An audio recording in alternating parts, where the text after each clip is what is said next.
प्रिय मित्रों, स्वागत है आपका आपके अपने चैनल स्टडी विद प्रदीप में। आज हम लोग कोशिका के बारे में अध्ययन करने वाले हैं और कोशिका के बारे में आज का जो हमारा स्तर है वह स्तर बहुत निम्न है, यानी आप क्लास 9 to 11 समझ सकते हैं। इसको हम कनेक्ट करने की कोशिश कर रहे हैं और आज की डेट में जो हम लोग पढ़ने वाले हैं टॉपिक हमारी कौन कौन सी होगी। पहले तो हम कोशिका के डिस्कवरी के बारे में बताएंगे कि कोशिका की खोज कैसे हुई, फिर कोशिका के जो ऑर्गेनेल्स हैं उनके बारे में चर्चा करेंगे आज, और उन ऑर्गेनेल्स का एक चार्ट बनेगा। हम आपसे उम्मीद रखेंगे कि आप उस चार्ट का चाहे स्क्रीनशॉट लेंगे चाहे उस चार्ट को आप बना के रखेंगे। प्रोकैरियोटिक यूकैरियोटिक में बेसिक अंतर को समझेंगे और सेलुलर और नॉन सेलुलर ऑर्गेन्स के बारे में थोड़ी सी अध्ययन की बात हम लोग करेंगे। इतनी चीजें आज हम लोग करने वाले हैं। यहाँ पे थोड़ी सी चीजें लिखी हुई हैं, इसको हम लोग एक बार एक नजर देख लेते हैं, उसके बाद आगे बढ़ जाएंगे। कहा गया कि कोशिका चैप्टर का नाम है। क्लास 11 की एनसीईआरटी जब आप पढ़ेंगे तो वहां पे मिल जाएगा। जो मित्र हमारे टीजीटी और एलटी की तैयारी कर रहे हैं, मैं उन्हें विश्वास से कह रहा हूं कि आप एनसीईआरटी को अच्छी तरह से पढ़ लीजिए, क्लास को देख लीजिए और जो प्रैक्टिस पेपर के क्वेश्चन हम करवाएंगे कोशिका के, उन सभी क्वेश्चन को आप कर लीजिए। आपका एक भी प्रश्न गलत नहीं होगा कोशिका से आने वाला। ठीक है, चलिए आगे आते हैं।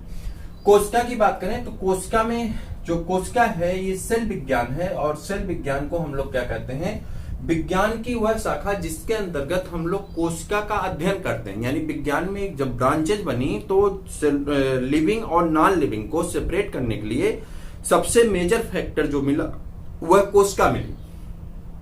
जिन जीवों में कोशिका पाई जाती है उन्हें हम सजीव कहते हैं, और जहां पे कोशिका नहीं पाई जाती उसे हम लोग निर्जीव कहते हैं। बहुत बेसिक सा अंतर है सजीव और निर्जीव का। एक्चुअली में बचपन में या जो छोटे क्लासों में बच्चों को हमें से ज्यादातर टीचर भी पढ़ाते वक्त ऐसे बता देते हैं कि बेटा ये जो है हम लिविंग है, और ये जो लकड़ी का मार्कर है या डस्टर है या बोर्ड है वो क्या है, वो नॉन लिविंग है। एक्चुअली में वो गलत बताते हैं, वह नॉन लिविंग नहीं है। नॉन लिविंग उन्हें कहते हैं जिसमें कोशिका नहीं पाई जाती। ठीक है, तो अगर आप ऐसी कोई गलती बच्चों को पढ़ाते वक्त करते हैं तो मत करिएगा। तो कह रहा है कोशिका विज्ञान की वह शाखा है जिसके अंतर्गत क्या पाया जाता है, जिसके अंतर्गत कोशिका का अध्ययन करते हैं, उसे हम लोग सेल बायोलॉजी, साइटोलॉजी या कोशिका विज्ञान कहते हैं। यहां तक कोई डाउट नहीं होना चाहिए, बहुत बेसिक लेवल का है, सबको पता है। ठीक है, 1665 ईस्वी में रॉबर्ट हुक नामक एक साइंटिस्ट थे। इन्होंने कोशिका की खोज की। किसमें किए थे, बॉटल में लगे हुए कार्क से उन्होंने देखा था और खुद के बनाए हुए माइक्रोस्कोप से इन्होंने इसका अध्ययन किया था। चूंकि वह मधुमक्खी के छत्ते जैसा दिखाई पड़ रहा था, अतः उसे हनी कॉम्ब लाइक स्ट्रक्चर में छोटे छोटे कंपार्टमेंट यानी कक्षक दिखाई पड़ रहे थे, जिस कक्षक को उन्होंने क्या नाम दिया, सेलुला नाम दिया। सेलुला मीन्स होता है लिटिल रूम यानी स्टोर रूम, छोटे छोटे कक्षक, छोटे छोटे रूम, और उन छोटे छोटे रूमों को बाद में क्या नाम रखा गया, सेल नाम रखा गया, और उसी सेल को हिंदी में कोशिका कहते हैं। और हम लोग उसी का अध्ययन कर रहे हैं, जो कि हमारे एग्जाम में यहां से प्रश्न पूछा जाता है। हमारे एग्जाम में जो प्रश्न पूछा जाता है वो पूछा जाता है कि रॉबर्ट हुक द्वारा लिखी गई पुस्तक का नाम क्या था। तो रॉबर्ट हुक द्वारा लिखी गई पुस्तक का नाम था माइक्रोग्राफिया। आपको यही याद रखना है, बाकी एक कहानी है, कहानी से कोई मतलब नहीं है, आपको याद ही रखना है। तो आपके एग्जाम के लिए इंपॉर्टेंट क्वेश्चन यहाँ पे है। चलें आगे। एक चीज और याद रखिएगा कि जब रॉबर्ट हुक ने कोशिका को खोजा तो रॉबर्ट हुक ने डेड सेल को खोजा था, क्योंकि कार्क की जो लकड़ी थी वो सूखी हुई थी, और वह उसमें उन्होंने सिर्फ कोशिका भित्ति को खोजा था। किसको खोजा था, कोशिका भित्ति को खोजा था। तो आप याद रखेंगे इसे सेल वॉल कहते हैं। किसको ढूंढा था, सेल वॉल को ढूंढा था। किसने, रॉबर्ट हुक ने किसको ढूंढा था, सेल वॉल को ही ढूंढा था, कोशिका भित्ति को ही ढूंढा था। यहां तक मुझे नहीं लगता कि आपको कोई दिक्कत होगी, सबको ये चीजें समझ में आ गई होगी, बहुत आसान है। मैंने इसके पहले एक वीडियो में आपसे बताया कि हम लोग क्लास जो स्टार्ट किए हैं, इस क्लास का मुख्य उद्देश्य है कि आपको सभी चीजों को हम अच्छे से प्रोवाइड करा पाए। हमने आपके सिलेबस के बारे में बताया था कि हम कैसे पढ़ेंगे, सेल पढ़ेंगे, सेल डिवीजन पढ़ेंगे, उसके बाद हम लोग ऑर्गन सिस्टम पढ़ेंगे। ऑर्गन सिस्टम में 5 सेंस ऑर्गन सिस्टम पढ़ना है, हमारे कोर्स में मेंशन है। फिर उसके बाद हम लोग 5 ऑर्गन पढ़ेंगे जो सेंस ऑर्गन है। उसके बाद हम ऑर्गन सिस्टम पढ़ेंगे, पूरी एनिमल फिजियोलॉजी, प्लांट फिजियोलॉजी, और उसके बाद हम लोग टेक्सोनॉमी में आएंगे, टेक्सोनॉमी कवर करेंगे। उसके बाद हम लोग कहाँ चले जाएंगे, फिजियोलॉजी खत्म हो गया, टेक्सोनॉमी खत्म हो गया, फिर हम लोग इकोनॉमिक बॉटनी पढ़ेंगे। इकोनॉमिक बॉटनी पढ़ने के बाद हम लोग किधर आ जाएंगे, इधर आ जाएंगे। एनिमल में कुछ लाइफ साइकिल है, कुछ प्लांट में लाइफ साइकिल है, उन्हें डिस्कस करेंगे। और इतना करने के बाद कुछ ऑर्नामेंटल प्लांट इत्यादि हैं उसके बारे में पढ़ेंगे। टेक्सकोलॉजी का कुछ हिस्सा है और इकोलॉजी का हिस्सा, इतना पढ़ लेंगे हमारा पूरा कोर्स कवर हो जाएगी। इतनी ही चीजें हमारे कोर्स में मेंशन है। हमने उसे अपने पैटर्न के हिसाब से सेट किया ताकि हम आसानी से इन चीजों को कर सकें। साथ में मैंने आपसे यह भी बताया था कि अगर आप कैपेबल हैं, आपको ईश्वर उस लायक बनाए हैं, तो आप इतना जरूर चैनल को डोनेट करें। चैनल को इतना डोनेट करने से 99 मिनिमम प्राइस है और मिनिमम आपको डोनेट करना है। अगर आप इतना डोनेट कर दें तो आपसे बेहतर कोई नहीं। डोनेट करने के लिए आपको करना है 88 87 97 43 95। इस नंबर पे आपको क्या करना है, जाकर के फोन पे या गूगल पे के नाम से आप जाएंगे, इस नंबर को डालेंगे, वहां पे हमारा अकाउंट दिखेगा स्टडी विद प्रदीप से। आप इतना या इतना जो भी आप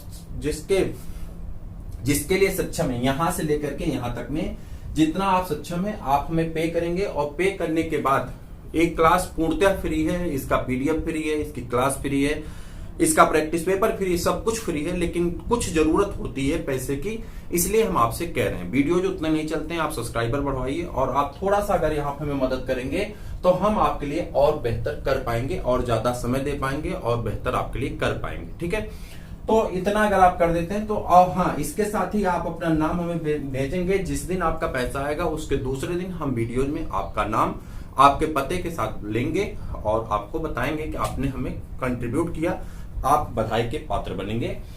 चलिए हम लोग आगे बढ़ जाते हैं और ये अपने कोर्स को आगे बढ़ाते हैं। नंबर नोट कर लीजिए, कोर्स में आगे बढ़ेंगे। नंबर नोट करिए 88 87 97 43 95।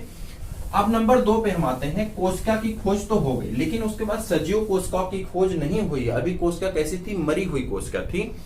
तो जब लिविंग सेल की खोज की बात आती, यानी जीवित कोशिका की, तो जीवित कोशिका की खोज कौन करता है? जीवित कोशिका की खोज करते हैं एंटोन वान ल्यूवेनहॉक। नाम क्या है? एंटोन वान ल्यूवेनहॉक इनका नाम है। और इन्होंने खोज की जीवित कोशिका की। किसकी? जीवित कोशिका की खोज करते हैं। और इस कोशिका की खोज कब करते हैं? 1674 ईस्वी में। कब करते हैं? 1674 ईस्वी में इन्होंने लिविंग कोशिका की खोज की।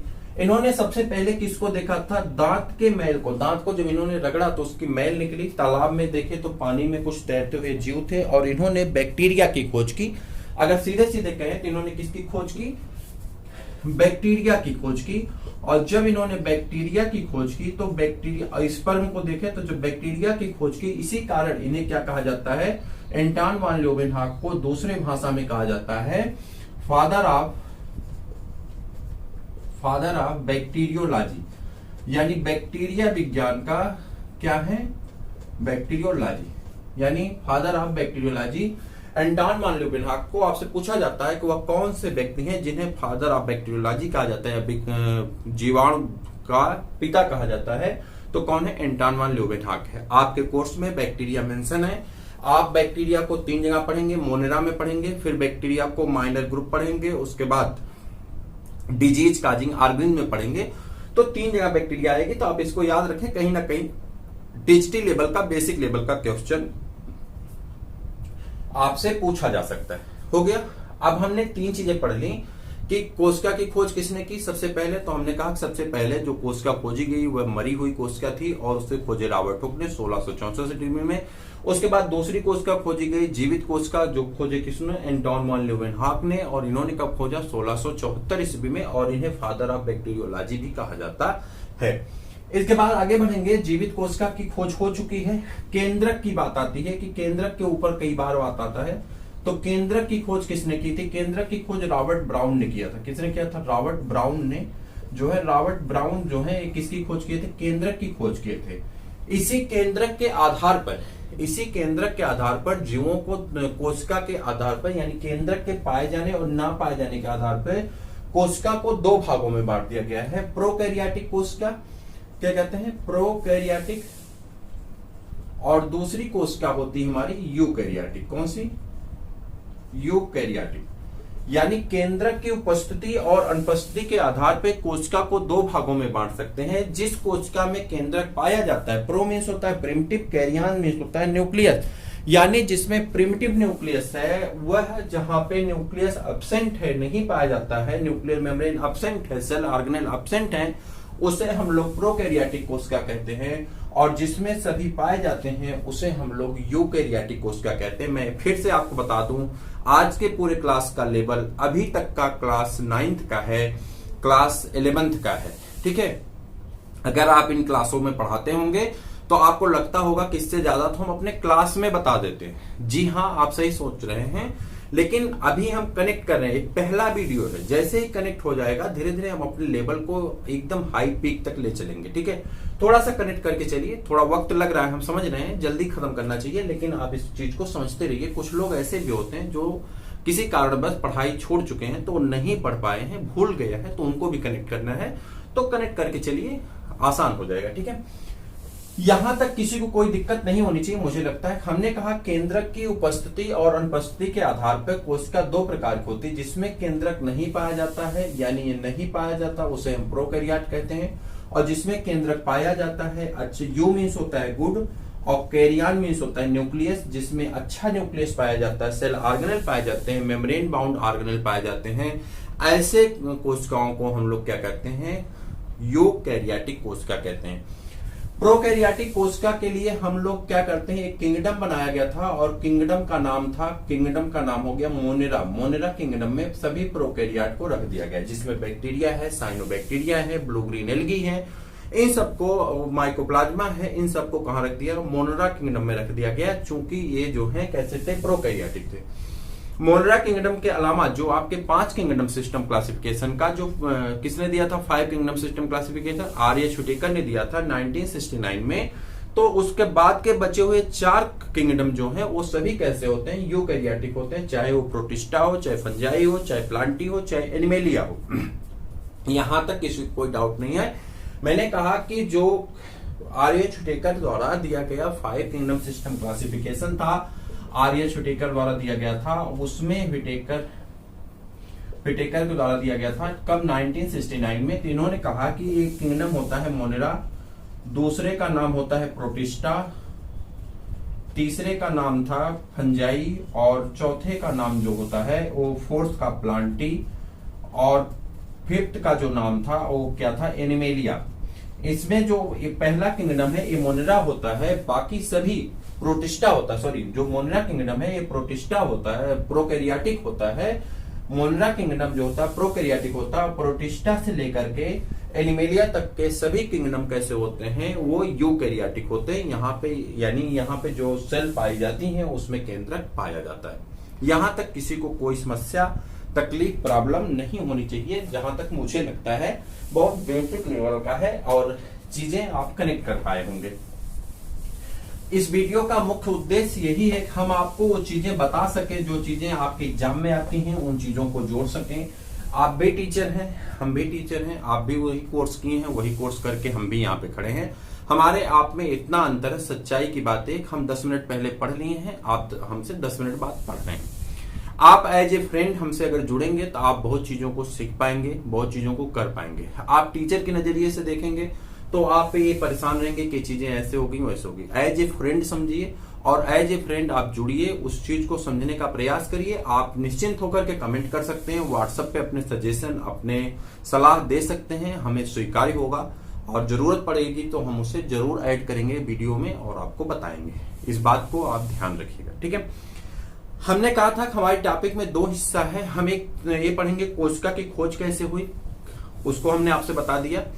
उसके बाद दूसरी चीजें हम पढ़ेंगे कोशिका में प्रोकैरियोट और यूकैरियोट में बेसिक अंतर क्या है। फिर तीसरी चीज हम पढ़ेंगे सेलुलर और नॉन सेलुलर ऑर्गेन्स के बारे में। तो एक नजर डालते हैं सेलुलर और नॉन सेलुलर में। सेलुलर ऑर्गेन जो मोनेरा से लेकर के और एनिमेलिया तक के, मोनेरा से लेकर के एनिमेलिया तक के सभी ऑर्गेन्स कैसे थे, सेलुलर थे। इनमें सेल पाई जाती थी, चाहे वो प्रोकैरियोटिक थे चाहे यूकैरियोटिक थे, उससे नहीं मतलब था। इनमें सेल पाई जाती थी प्रोकैरियोट वाले में और यूकैरियोट वाले में। मोनेरा में प्रोकैरियोट था, उसके बाद प्रोटिस्टा है, फंजाई है, प्लांटी है, एनिमेलिया है, इन चारों में यूकैरियोटिक सेल पाई जाती थी।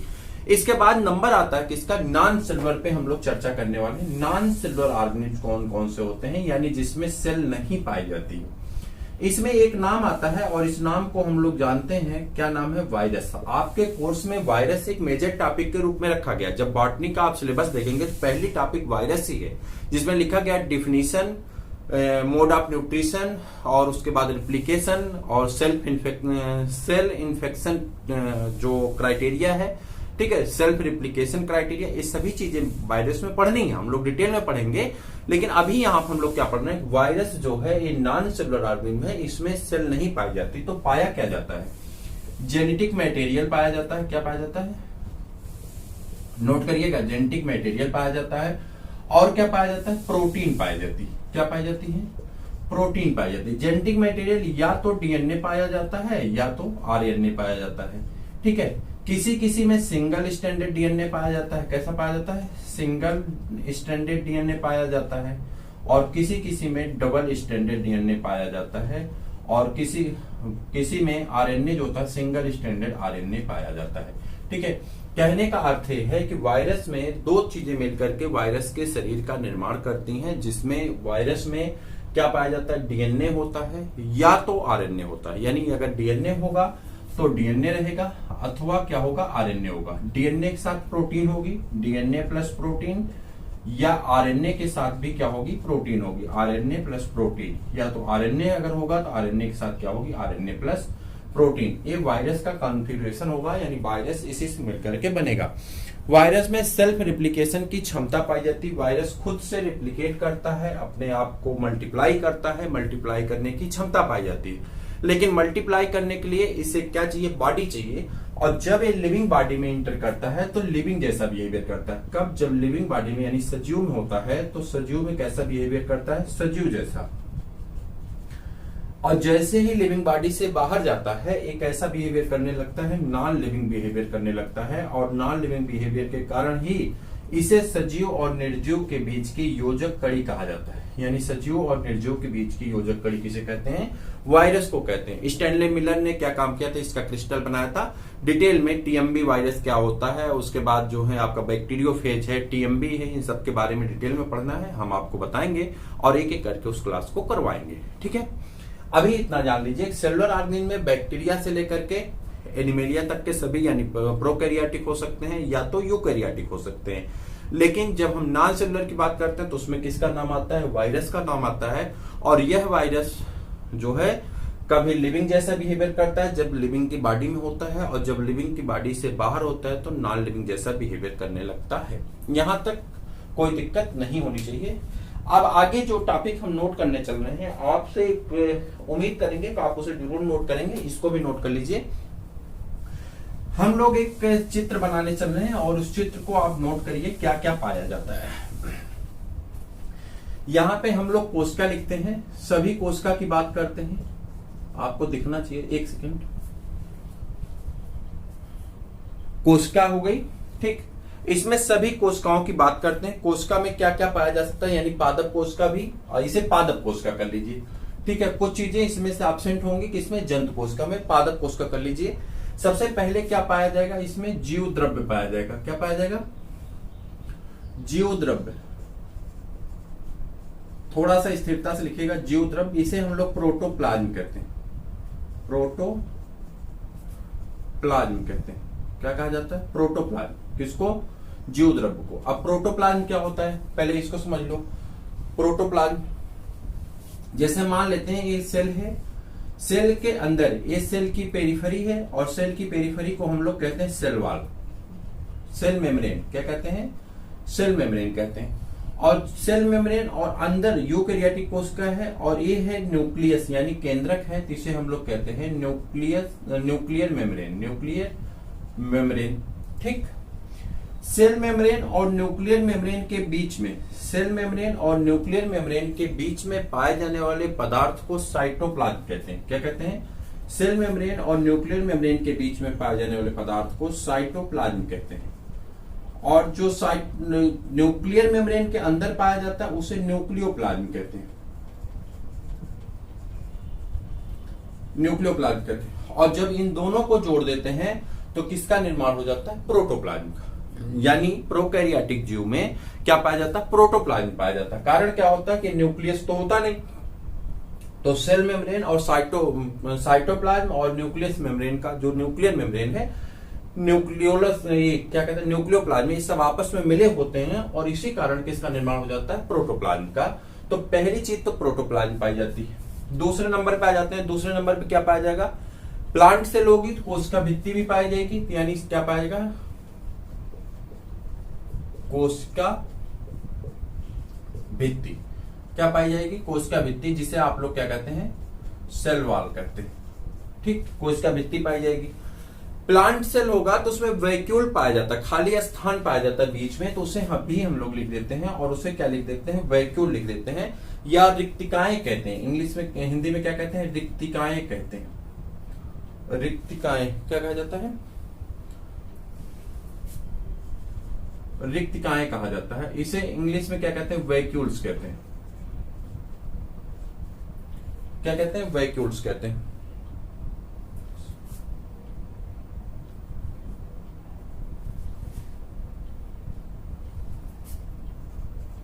वैक्यूल्स कहते हैं। हो गया। अब इधर आ जाइए, यहां तक कोई दिक्कत नहीं होनी चाहिए। अब इसमें आते हैं। मैंने कहा जीवद्रव्य जो है वो कितने भागों से मिलकर बना है, 2 भागों से। एक को हम लोग क्या कहेंगे, ध्यान से देखिएगा, एक को कहेंगे साइटोप्लाज्म, यानी सेल मेम्ब्रेन के अंदर पाए जाने वाले पदार्थ को क्या कहेंगे, साइटोप्लाज्म। तो इसे कहा जाता है कोशिका द्रव्य। हिंदी में क्या कहते हैं, कोशिका द्रव्य, और इंग्लिश में कहते हैं साइटोप्लाज्म। क्या कहते हैं, साइटोप्लाज्म। और इधर आ जाएंगे तो इसी में क्या पाया जाएगा, केंद्रक पाया जाएगा ना, केंद्रक के अंदर का फ्लूइड भी शामिल है, तो इसी में केंद्रक भी होता है। और केंद्रक को हम लोग क्या कहते हैं, न्यूक्लियस कहते हैं। क्या कहते हैं, न्यूक्लियस कहते हैं। यहां तक कोई दिक्कत। अब एक चीज आप जानिए, जो केंद्र कोशिका द्रव्य होता है, कोशिका द्रव्य में बहुत सारे कोशिका अंगक पाए जाते हैं। कोशिका द्रव्य में बहुत सारे क्या होते हैं, कोशिका अंगक पाए जाते हैं, जिसे हम लोग कोशिका अंगक कहते हैं, सेल ऑर्गेनेल्स कहे जाते हैं। यह कोशिका अंगक जो होते हैं, यानी जो साइटोप्लाज्मिक मेम्ब्रेन से जुड़े होते हैं, उन्हें क्या कहते हैं हम लोग, कोशिका अंगक। एक एक करके देखेंगे तो क्या पाया जाएगा, कोशिका द्रव्य कलाएं, यानी कोशिका अंगक पाए जाएंगे, जिसे हम लोग क्या कहेंगे, जीव द्रव्य कला। और एक पहले लिखिए इसको, कोशिका द्रव्य, 2 भागों में बांटिए इसको, और लिखिए कोशिका द्रव्य, कोशिका द्रव्य कलाएं, यानी मेम्ब्रेन पाई जाती है, झिल्लियां पाई जाएंगी, कलाएं। इसे हम लोग क्या कहते हैं, साइटोप्लाज्मिक मेम्ब्रेन कहा जाता है। क्या कहते हैं, साइटोप्लाज्मिक मेम्ब्रेन। और दूसरे नंबर पे क्या पाया जाएगा, दूसरे नंबर पे पाया जाएगा कोशिका का मध्य भाग, यानी कोशिका द्रव्य का मध्य भाग। तो कोशिका द्रव्य का मध्य भाग पाया जाएगा, मध्य भाग पाया जाएगा। कोशिका द्रव्य का क्या पाया जाएगा, मध्य भाग पाया जाएगा। हो गया यहां तक। जो ये वाला हिस्सा है, कोशिका द्रव्य कलाएं हैं, इसको 2 भागों में बांट देते हैं, यानी जो झिल्लियां होती हैं, कोशिका द्रव्य के अंदर पाए जाने वाले खाली स्थान को 2 भागों में बांट देते हैं। एक को आप कहते हैं जीव द्रव्य कला, यानी प्लाज्मा मेम्ब्रेन कहेंगे, और दूसरे को क्या कहते हैं, टोनोप्लास्ट कहते हैं। तो एक हो जाता है प्लाज्मा मेम्ब्रेन, यानी जिसे हम सेल मेम्ब्रेन कहते हैं, या जीव द्रव्य कला कहते हैं, जीव द्रव्य कला, या इसी को कहते हैं प्लाज्मा मेम्ब्रेन। और दूसरे को क्या कहा जाता है, दूसरे को कहते हैं हम लोग टोनोप्लास्ट। क्या कहते हैं, टोनोप्लास्ट। ये ऐसे ही बनाना है, जैसे हम बना रहे हैं ऐसे बनाइए, सबको पढ़ना है, टोनोप्लास्ट। ठीक।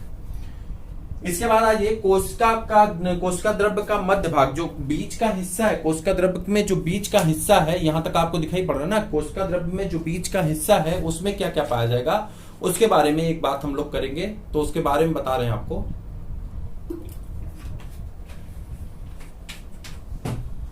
जब आएंगे कोशिका द्रव्य का मध्य भाग, जब मध्य भाग में आएंगे तो इसमें क्या क्या पाया जाएगा, देखिए 2 हिस्सा पाया जाएगा। पहले हिस्से की बात करें अगर, तो पहला हिस्सा जो इसका होगा वो होगा कोशिका द्रव्य के कोशिकांग। इसमें 2 हिस्से पाए जाएंगे। एक को इधर करेंगे, अभी पहले इसको बांट लेते हैं ताकि इधर से जगह खाली हो जाएगी, फिर आप इरेज कर लीजिएगा। एक बार स्क्रीनशॉट इतने का ले लीजिएगा, फिर इसका हिस्सा बड़ा होगा तो इसको फिर से लिख देंगे, ठीक है। तो इसको लिख दें पहले।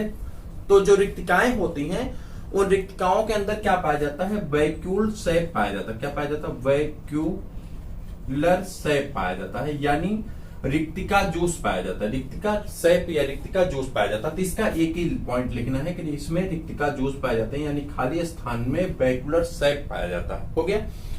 कोशिका भित्ति के बारे में कुछ लिखना नहीं है। यहाँ पे केंद्रक था, केंद्रक में आपके 4 भाग पाए जाएंगे। केंद्रक में कितने भाग पाए जाते हैं? 4 भाग पाए जाते हैं। हम ऐसे सीधे सीधे लिख देते हैं। पहला भाग आपका क्या हो जाएगा, एक एक करके देखेंगे सबको। देखिए पहला भाग जो केंद्रक का होगा, केंद्रक की बात कर रहे हैं, केंद्रक का जो पहला भाग होगा वो होगा केंद्रक मेम्ब्रेन, यानी केंद्रक कला, जिसे आप क्या कहेंगे, केंद्रक कला को कहेंगे न्यूक्लियर मेम्ब्रेन। क्या कहते हैं? Nuclear membrane.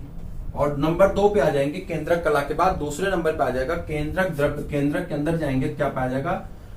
केंद्रक द्रव्य पाया जाएगा, जिससे आप लोग कहेंगे न्यूक्लियोप्लाज्म। उसके बाद 4 नंबर पे जाएंगे, न्यूक्लियोप्लाज्म के बाद क्या पाया जाएगा? केंद्रिका पाई जाती है। इसके अंदर क्या पाया जाता है? केंद्रिका पाई जाती है, जिसे आप कहते हैं न्यूक्लियोलस। न्यूक्लियोलस। और उसके बाद लास्ट में क्या पाया जाता है? क्रोमैटिन तंतु, यानी क्रोमैटिन तंतु को आप कह सकते हैं क्रोमैटिन धागे। तो क्रोमैटिन तंतु या धागे, इसे कहते हैं क्रोमैटिन फाइबर, क्रोमैटिन थ्रेड। इतनी चीजें आपको इसके साथ ले लीजिए। अभी इसका हिस्सा हमको बाकी है, कोशिका द्रव्य का मध्य भाग, इसको हमको बनाना है, अभी आगे बनाएंगे। इसका आप इसके साथ ले लीजिए, इसको इरेज करके हम इसके जगह पे इसको फिर से डिटेल में करेंगे, क्योंकि ये बहुत बड़ा होगा और इसके बहुत 2 पार्ट होंगे और ये बढ़ा जाएगा तो पूरा व्हाइट बोर्ड फिर भर जाएगा। इसको आप इसका स्क्रीनशॉट लीजिए, एक खत्म होगा, दूसरे नंबर पे आ जाएगा कोशिका द्रव्य। हम आ रहे हैं कोशिका द्रव्य का मध्य भाग, इसको ऊपर ले चलेंगे और इसको बनाना शुरू करेंगे। देखिए जब हम एनिमल सेल की बात करेंगे, कनेक्ट रहिएगा, एनिमल सेल की बात करेंगे तो ये हिस्सा आपका 2 निकल जाएगा। एनिमल सेल में रिक्तिकाएं या तो पाई नहीं जाती या तो पाई जाती, बहुत छोटी छोटी पाई जाती, कुछ एक्सेप्शन मिलेंगे आपको, ठीक है। वैक्यूल्स को कुछ पाए जाएंगे, जैसे कि प्रोटिस्टा में पाए जाएंगे, कहीं कहीं पाए जाएंगे, तो उसकी बात होगी। लेकिन कोशिका भित्ति तो एकदम नहीं पाई जाएगी एनिमल सेल में। इसे निकाल करके बाकी सारी चीजें सेम टू सेम आपकी चलने वाली एनिमल सेल में, ठीक। कुछ और ऑर्गेनेल्स होंगे अभी मध्य भाग में जो नहीं पाए जाएंगे, तो उसके बारे में हम आपको बताएंगे। इसको इरेज कर देते हैं और उसके बाद हम लोग आते हैं कोशिका द्रव्य का मध्य भाग जो है उस पे एक नजर डालते हैं, क्या क्या पाया जाता है कोशिका द्रव्य के मध्य भाग पे। कोशिका द्रव्य का मध्य भाग क्या है? कोशिका द्रव्य का मध्य भाग, कोशिका द्रव्य के मध्य भाग में आएंगे तो इसमें क्या क्या पाया जाएगा, यानी साइटोप्लाज्म में क्या क्या पाया जाएगा? 2 भाग होंगे, एक होगा कोशिका द्रव्य ऑर्गेनेल यानी कोशिकाएं, कोशिकांग, और दूसरा होगा आपका जो है अधात्री भाग, तो उसको भी देखेंगे। तो पहले आ जाते हैं कोशिका द्रव्य कोशिकांग, यानी इसमें आ जाएंगे तो एक हो जाता है कोशिकांग, सीधे सीधे लिख देते हैं कोशिकांग। कोशिकांग, कोशिकांग मतलब कोशिका का अंग, ऐसा अंग जो कोशिका के अंदर पाया जाता है। देखिए हम इसे ऑर्गेनेल्स कहते हैं, इंग्लिश में क्या कहा जाता है? ऑर्गेनेल्स। ऑर्गन नहीं कह सकते क्योंकि ऑर्गन कोशिका से ऊतक बनता है, ऊतक से ऑर्गन बनता है, तो इसलिए इसे हम लोग क्या कहते हैं? कोशिकांग कहते हैं, कोशिकांग। और इधर आ जाते हैं तो इधर क्या पाया जाता है? इधर पाया जाएगा कोशिका द्रव्य अधात्री भाग पाए जाएंगे, यानी साइटोसॉल पाया जाता है। सीधे सीधे कहते हैं क्या पाया जाता है? साइटोसॉल पाया जाता है, ठीक है। क्या पाया जाता है? साइटोसॉल पाया जाता है, ठीक। कोशिकांग में आ जाते हैं। कोशिकांग देखिए आपके जो कोशिकांग होंगे उसमें कौन कौन से हिस्से होंगे, कौन कौन से कोशिकांग पाए जाएंगे, एक टेबल खींचेंगे और उस टेबल से लिखने का प्रयास करेंगे। पहले कोशिकांग का नाम लिखेंगे और पहला कोशिकांग हम मान लेते हैं प्लास्टिड। प्लांट सेल है तो पहले प्लास्टिड को ही लगा देते हैं, प्लास्टिड। प्लास्टिड को हम 3 भागों में बांट सकते हैं। पहला कोशिकांग है और इसको हम लोग कितने भागों में बांट सकते हैं? प्लास्टिड को 3 भागों में बांट दें। पहला हो जाता है इसका जो है कौन सा? क्लोरोप्लास्ट। कौन सा? क्लोरोप्लास्ट। दूसरे नंबर पे आ जाता है क्रोमोप्लास्ट। तीसरे नंबर पे आ जाता है ल्यूकोप्लास्ट, ठीक, और क्लोरोप्लास्ट। क्लोरोप्लास्ट तथा ग्रीन कलर का होता है, क्रोमोप्लास्ट अलग अलग कलर के होते हैं, ल्यूकोप्लास्ट कलरलेस होता है। पढ़ेंगे सबके बारे में डिटेल में, ठीक है। ये हो गए। उसके बाद आ जाता है आपका नंबर 2 पे कौन, माइटोकॉन्ड्रिया। माइटोकॉन्ड्रिया। नंबर 3 पे आ जाता है कौन सा, माइटोकॉन्ड्रिया के बाद अगर बात करेंगे एंडोप्लाज्मिक रेटिकुलम, ER आप कहते हैं, एंडोप्लाज्मिक रेटिकुलम, एंडोप्लाज्मिक रेटिकुलम। और उसके बाद नंबर 4 पे अगर आ जाएंगे एंडोप्लाज्मिक रेटिकुलम के बाद किसका नंबर आएगा, तो राइबोसोम आ जाएगा आपका, कौन सा, राइबोसोम। नंबर 5 पे आ जाएंगे, राइबोसोम के बाद किसका नंबर आ जाएगा, राइबोसोम के बाद गाल्जी कॉम्प्लेक्स यानी गाल्जी बॉडी या गाल्जी कॉम्प्लेक्स लिख सकते हैं, गाल्जी कॉम्प्लेक्स। और उसके बाद आ जाएंगे गाल्जी कॉम्प्लेक्स के बाद अगर बात करेंगे तो किसका नाम आ जाएगा, सेंट्रोसोम, सेंट्रोसोम। उसके बाद आ जाएंगे लाइसोसोम, लाइसोसोम। और बात करेंगे लाइसोसोम के बाद क्या पाया जाएगा, उसके बाद आपका फ्लैजिला और सीलिया यानी सीलिया और फ्लैजिला, सीलिया फ्लैजिला, सीलिया और फ्लैजिला। आगे बढ़ेंगे, आगे बढ़ेंगे सीलिया और फ्लैजिला के बाद सीलिया और फ्लैजिला पाए जाएंगे। उसके बाद क्या पाया जाएगा, आपका पाया जाएगा क्या कहते हैं, माइक्रोबॉडीज में। तो यहां पे एक पाया जाता है माइक्रोबॉडीज, माइक्रोबॉडीज। माइक्रोबॉडीज में पाया जाता है पहला आपका परऑक्सीसोम और उसके बाद परऑक्सीसोम। और नंबर 2 पे आ जाता है परऑक्सीसोम के बाद नंबर 2 कौन आता है, ग्लाइको, ग्लाइको कौन होता है, ग्लाइकोस ऑक्सीसोम, ग्लाइकोक्सीसोम,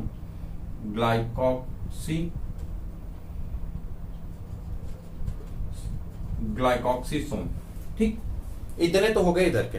इधर आ जाइए साइटोसॉल में। साइटोसॉल को 2 भागों में बांटिए, साइटोसॉल को 2 भागों में बांट देंगे। एक बात मेरी ध्यान से सुन लीजिए, पहले बांट लीजिए, टेबल बना लीजिए, बता दूंगा सब कुछ, एक एक चीज बता दूंगा। उपापचय में निष्क्रिय पदार्थ कौन कौन से पदार्थ बनते हैं उसके बारे में यहाँ पे पढ़ेंगे। तो पहला होगा संचित भोज्य पदार्थ, कौन सा, संचित भोज्य पदार्थ। और नंबर 2 पे आ जाएंगे तो इस तरफ हो जाएगा स्रावी पदार्थ,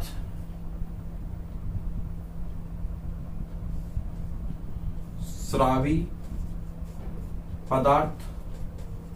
और नंबर 3 पे दिख नहीं रहा होगा ना, नंबर 3 पे आ जाएंगे, थोड़ा सा इसको फोल्ड करेंगे और इस तरफ लाएंगे तो ये दिखेगा, ठीक है। नंबर 3 पे आ जाइए स्रावी पदार्थ के बाद, और इधर आ जाएंगे तो आपका हो जाएगा स्रावी पदार्थ के बाद आ जाएगा नंबर किसका, उत्सर्जी पदार्थ। किसका नंबर है, उत्सर्जी पदार्थ, उत्सर्जी पदार्थ। हो गया। संचित भोज्य पदार्थ में, ये संचित भोज्य पदार्थ में आपका क्या होगा, यहां पे अगर इसका टेबल खींचे तो कार्बोहाइड्रेट आ जाएगा, कार्बोहाइड्रेट।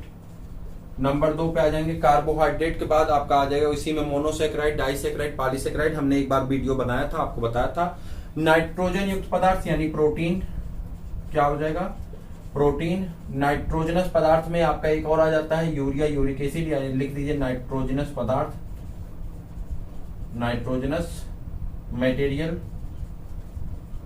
और उसके बाद आगे बढ़ जाएंगे, नाइट्रोजनस मटेरियल के बाद फैट, क्या पाया जाएगा, fat and oil, fat and oil. इतने तो हो गए संचित भोज्य पदार्थ। स्रावी पदार्थ में क्या आ जाएगा, रंग देने वाले पदार्थ आ जाते हैं, एंजाइम आ जाता है और नेक्टर आ जाता है, ठीक है। तो पहला आ जाता है कौन सा, कलर्ड मटेरियल। यहां पर आ जाएंगे स्रावी पदार्थ में पहला जो हो जाएगा आपका, वो क्या हो जाएगा, स्रावी पदार्थ का पहला, इसका स्रावी पदार्थ का पहला रंग देने वाले पदार्थ यानी कलर्ड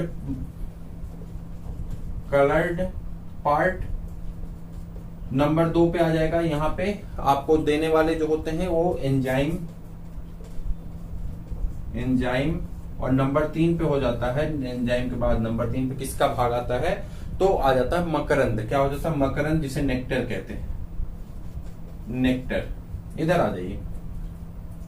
उत्सर्जी पदार्थ में क्या क्या बनता है? उत्सर्जी पदार्थ में एल्केलॉइड बनता है, आपको पढ़ना है, कोर्स का हिस्सा है। एल्केलॉइड बनता है, इंग्लिश में लिखेंगे जल्दी जल्दी लिखवा जाएगा, ठीक है। एल्केलॉइड बनता है। एल्केलॉइड के बाद देखिए क्या क्या बनता है। एल्केलॉइड बनता है, ग्लूकोसाइड बनते हैं, टैनिंग बनता है, लैटेक्स बनता है। कुछ ही को लिखेंगे जो हमको पढ़ना है। लैटेक्स बनता है। लैटेक्स के बाद किसका नंबर आ जाएगा? लैटेक्स बनता है। उसके बाद आपके सेंटेड आयल यानी सुगंधित तेल बनते हैं। सुगंधित तेल बनते हैं। सुगंधित तेल के बाद अगर बात करें किसका नंबर आएगा? सुगंधित तेल के बाद रेजिन बनते हैं। आपको सब पढ़ने हैं, ये सब कोर्स में हिस्सा है, आप जाएंगे देखेंगे। रेजिन्स बनते हैं। उसके बाद गोंद बनते हैं। जो लोग यहाँ तक देख रहे हैं उनको ध्यान से मैं बता दूं कि आपको ये सभी कोर्स का हिस्सा है, सभी पढ़ने हैं। गोंद बनते हैं। गोंद के बाद आपको क्या बनता है? मिनरल क्रिस्टल बनते हैं। इतनी चीजें बनती हैं, यानी मिनरल क्रिस्टल बनता है। सेल में इतने सारी चीजें हमको पढ़नी, ठीक है, ठीक है, ध्यान से देखेंगे तो सेल में इतनी सारी चीजें पढ़नी है। आपको शुरुआत में लगा होगा कि कौन सा लेवल है, लेकिन जैसे जैसे आप इन सब चीजों पे आएंगे ना, ये सब चीजें अपने आप में एक क्रिटिकल होता चला जाएगा और अपने आप में टफ होता चला जाएगा। शुरुआत आपकी बहुत आसान होती है, जैसे जैसे आप ऊंचाई पे बढ़ेंगे आपके साथ समस्याएं बढ़ती जाएंगी, आपको नई नई चीजों को फेस करना पड़ेगा। क्लास 9, 10th की एनसीईआरटी में, 11th की एनसीईआरटी में इसके पहले का जितना पार्ट आपने देखा था, एक क्लोरोप्लास्ट, माइटोकॉन्ड्रिया, ये सब चीजें तो हैं, लेकिन इधर का जो हिस्सा है माइक्रोबॉडी से लेकर के इधर का जो हिस्सा है एक क्लास 11th में भी मेंशन नहीं है। और शुभ बात यह है कि पेपर में आपके यहां से ज्यादा प्रश्न पूछा जाता है, आगे वाले हिस्से से कम पूछा जाता है।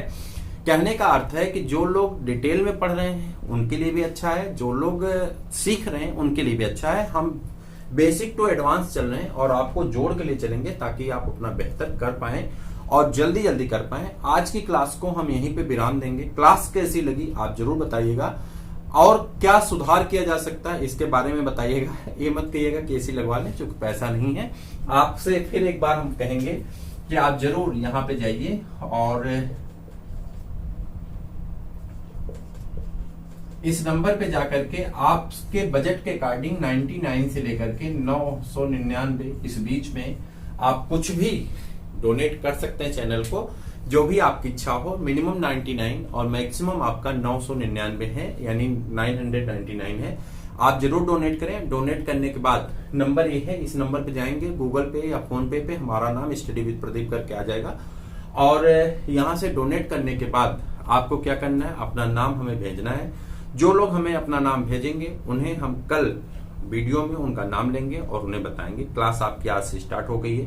जब तक पेपर नहीं होगा तब तक हम आपके साथ हैं और एक एक करके सारी चीजों को बताएंगे, पेपर को नष्ट नाबूद करेंगे। कम से कम आपके 115 क्वेश्चन का लक्ष्य हम रख के चल रहे हैं। 115 से कम आपका नंबर नहीं होने देंगे। विश्वास करिए और विश्वास के साथ जुड़िए, आपको बहुत लाभ होगा। फ्री की क्लास को फ्री की तरह ना पढ़ें, ये आपके लिए सजेशन भी है, सलाह भी है और एक मित्रोत्साहन भी है। तो फिर मिलते हैं। जय हिंद।